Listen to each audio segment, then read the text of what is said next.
आज हम लोग शुरू कर रहे हैं मानव जनन कक्षा 12 का मानव जनन। सबसे पहले हम जानेंगे कि जनन क्या है। जनन वह जैविक प्रक्रिया है जिसमें कोई जीव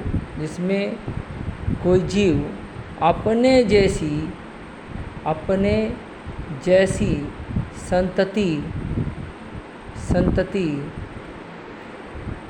उत्पन्न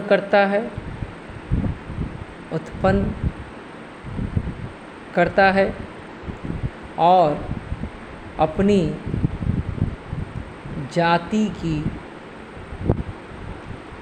निरंतरता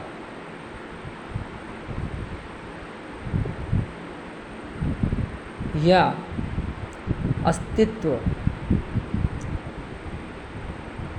बनाए रखता है। तो ये एक बहुत ही महत्वपूर्ण प्रक्रिया है। इसके अंदर ये जीव के व्यक्तिगत जीवन के लिए तो आवश्यक नहीं है, लेकिन पूरी जाति की अस्तित्व के लिए ये जो प्रक्रिया है बहुत ही आवश्यक है। क्योंकि एक जीव जो है जब बड़ा होता है तो वो अपने जैसी संतति को उत्पन्न करता है और फिर अपने आप के मैच्योरिटी को हासिल करता है, फिर अंतिम समय में वो मृत्यु को प्राप्त कर जाता है। तो मृत्यु को प्राप्त करने से पहले वो अपने जैसे एक नए जीव को इस पृथ्वी पर छोड़कर जाता है। अब हम बात करते हैं कि मानव जीवन में हमारा जो जनन क्या है। तो सबसे पहले मानव के लिए चलेंगे तो मानव एक लिंगी जंतु है, अर्थात इसमें नर एवं मादा दोनों अलग अलग पाए जाते हैं, यानी दो जीव पाए जाते हैं। और नर और मादा में अलग अलग लैंगिक अंग होते हैं, जिस कारण इनमें लैंगिक द्विरूपता पाई जाती है। मतलब कि सेक्सुअल डाइमॉर्फिज्म ह्यूमन बींग्स में प्रेजेंट होता है। कैसे होता है? तो नर में मूत्र जनन छिद्र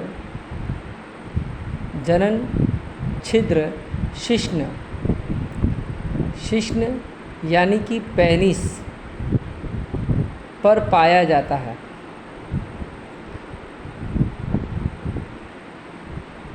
जबकि मादा में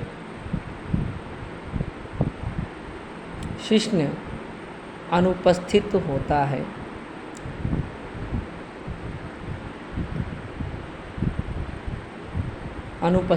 है। ठीक, तो नर जनन छिद्र कहाँ है? शिश्न पर। किसके? नर में पाया जाएगा और उसको हम क्या कहते हैं इंग्लिश में? पेनिस। मादा में पेनिस नहीं होती, मादा में शिश्न नहीं होता। तो ये एक अंतर हो गया, जिसके आधार पर कह सकते हैं कि नर और मादा हमारे दोनों अलग अलग हैं। तो और एक अंतर देखते हैं। नर में एक जोड़ी वृषण पाई जाती है, जो कि उदर गुहा के बाहर वृषण कोश में उपस्थित होते हैं। ये एक जोड़ी होते हैं। मादा में वृषण नहीं पाया जाता है, वृषण कोश नहीं होता है। मादा में मूत्रो जनन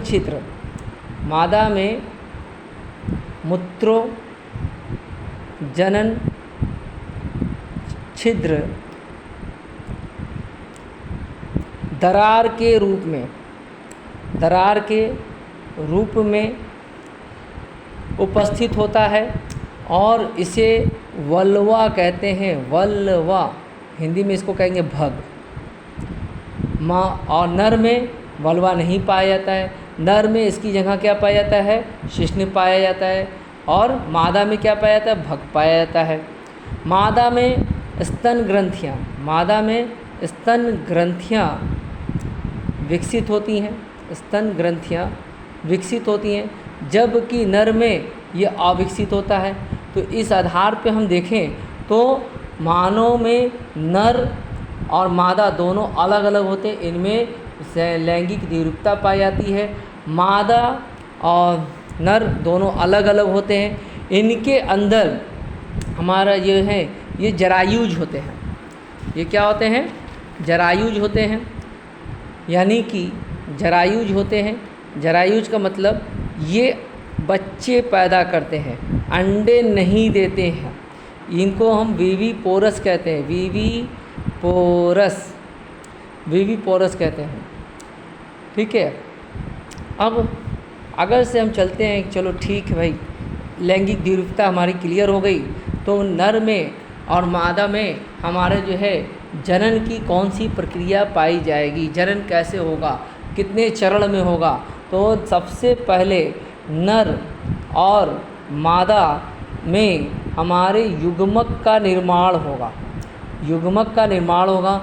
नर में नर युग्मक, मादा में मादा युग्मक। नर युग्मक को कहते हैं शुक्राणु और मादा युग्मक को कहते हैं अंडाणु। तो अंडाणु और शुक्राणुओं के निर्माण की क्रिया को युग्मक जनन कहते हैं, गैमेटोजेनेसिस कहते हैं। इस प्रक्रिया को कहते हैं गैमेटोजेनेसिस।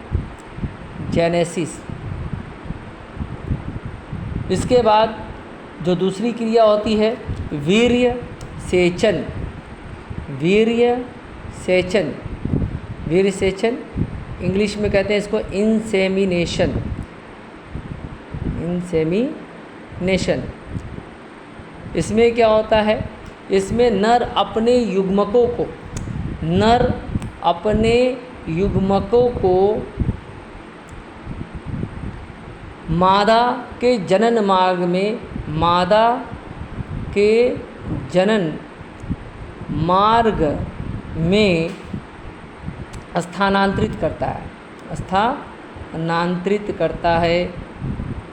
जैसे कि पौधों में देखा होगा इसके पहले के अध्याय में कि परागकोश से नर युग्मक जो है मादा के वर्तिकाग्र पर पहुंचता है और वो क्रिया जो है क्या होती है? परागण क्रिया होती है। उसी प्रकार मानव में नर युग्मकों का मादा के जनन मार्ग में स्थानांतरित होने की क्रिया वीर्य सेचन कहलाती है। ये हो गई दूसरी प्रक्रिया वीर्य सेचन। वीर्य सेचन के बाद होता है निषेचन, यानी कि फर्टिलाइजेशन। फर्टिलाइजेशन में जो है नर युग्मक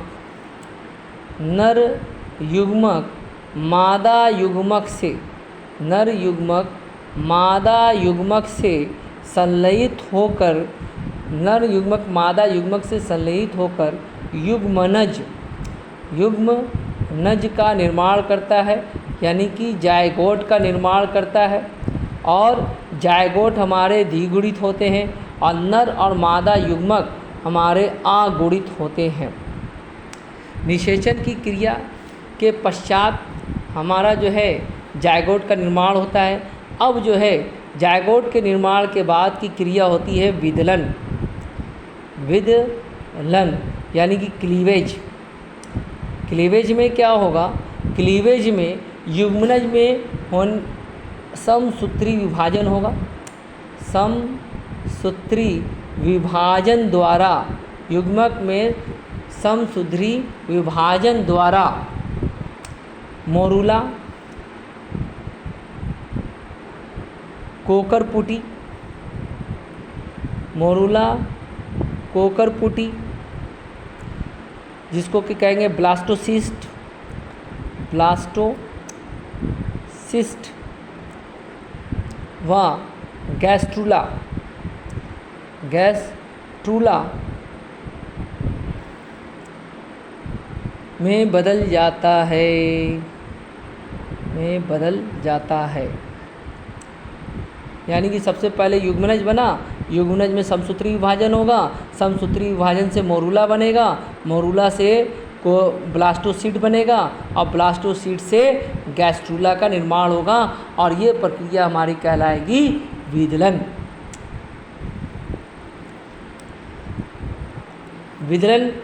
विदलन के पश्चात जो है हमारा जो आएगा अगली प्रक्रिया उसको कहेंगे अंतरोपण।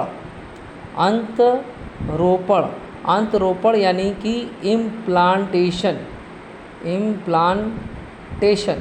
इम्प्लांटेशन में क्या होगा, जब हमारा जो है गैस्ट्रूला के बाद भ्रूण का निर्माण होगा तो भ्रूण का मादा के गर्भाशय की आंतरिक दीवार से चिपकने की क्रिया अंतरोपण यानी कि इम्प्लांटेशन कहलाती है। इम्प्लांटेशन के बाद अगली जो प्रक्रिया होगी उस प्रक्रिया को कहेंगे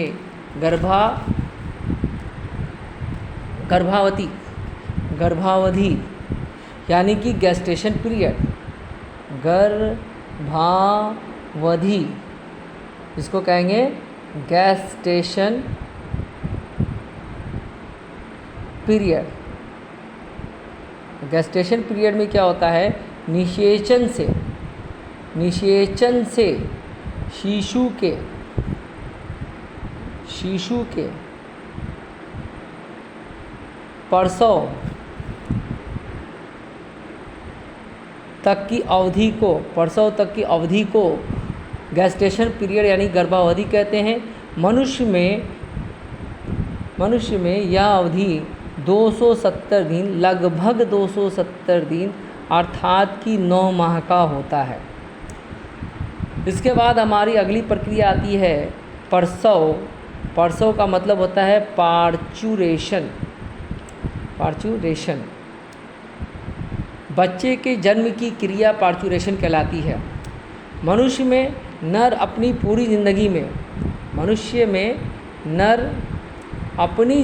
में पूरी ज़िंदगी में जो है उसके जो है शुक्राणुओं का निर्माण होता है, जबकि